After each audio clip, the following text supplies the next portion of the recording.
you mean. Yeah. Marley and Nick have got apple max. Oh, have they? Yeah, that's like that kind of apples. I think they're called apples. Little apple, yeah, just like that. That's it. Yeah. And it's got a big computer like that. Yeah. He knows how to do it actually. Right. So, because I never had this BMI the last time, they give us this and they basically tell us to work. You know, it's a guide and there's 3 body types. Mm-hmm. The guy in the middle he could be really muscly. Okay, but his BMI would be off the Richter scale, but he's as fit as a fiddle, so we don't work with him. So it's only a guide. Yeah. And we went through that. Yeah. These are the diseases associated with gluten. Yep. Now we've got to finish off with the sugar because I told you we need about 25 grams of sugar, which is 2 spoonfuls. Yes. Okay, if you're getting it from a refined source, Yep. but I prefer fruit and vegetables. Okay, so we need it for the red blood cell because it doesn't have the power plant. Yep. Okay, it relies on the sugar, and the neurons prefer it. But we can also use it as fuel. Okay, because in the cell we burn glucose or fat. Okay, now it's very simple to understand this. Okay, if you burn glucose as your primary fuel, what you do, you spike blood sugar. Then what happens is there's a mechanism in the body, okay, called insulin, that the body doesn't like this high blood sugar. So what it does, it'll bring in insulin, okay, and it will basically, insulin's a key on the lock, and it will put the sugar into the fat cell, so your blood sugar comes back down. Yeah. Now, if you burn fat as your primary fuel, like me and Mum, Yep. okay, what happens is, apart from you make 9 grams of energy, the beautiful thing is you don't get the blood sugar spike. Okay, I'm not 100% sure what happens, okay, but I think it circulates and it gets used eventually. Okay, so when you burn fat, you don't get the high blood sugar. Okay, so you're not storing any sugar, any fat, so you won't get big. Right. Okay, because this unit's about obesity. Yes. Yeah. Okay. Okay, so if I had a really big person, I would explain to you, look, if you're eating glucose as primary fuel, okay, basically you're storing fat because you're making insulin. If you make insulin, you store fat.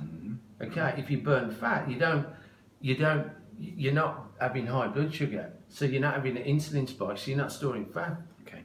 So that's why a lot of doctors like, what's his name, Heyman, are big on eat fat, get slim. It doesn't. Yeah. I've heard that. It doesn't seem rational, but it actually, because you don't. Because of what fat does.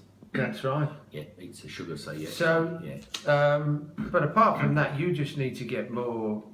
We've been over your food. You just need to lower your grains and up your fruits and vegetables. Your fresh ones, it must be fresh. Fresh, yeah.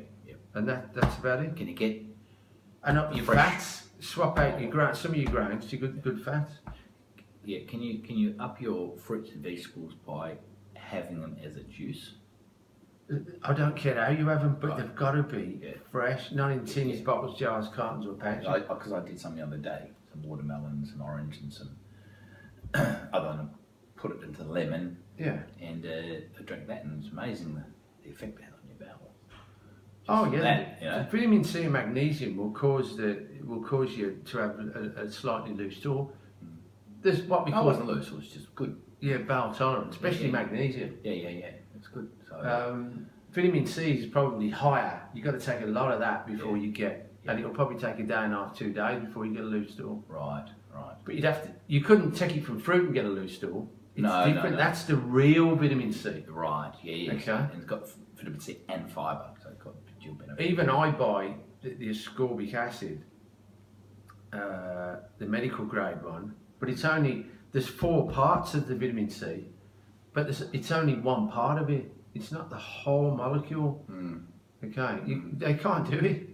You can only get it from nature. Okay, and the thing about your diet is, and I have to say this, it's not very good. You can't cheat nature. You can't. We are from nature, so don't ever think you can cheat.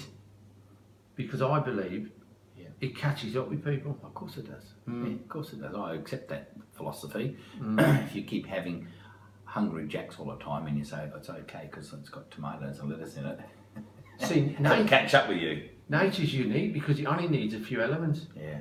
You know, it needs the rain, it needs the sun, Yeah. and you know, it needs a little bit of minerals from the ground. Yeah.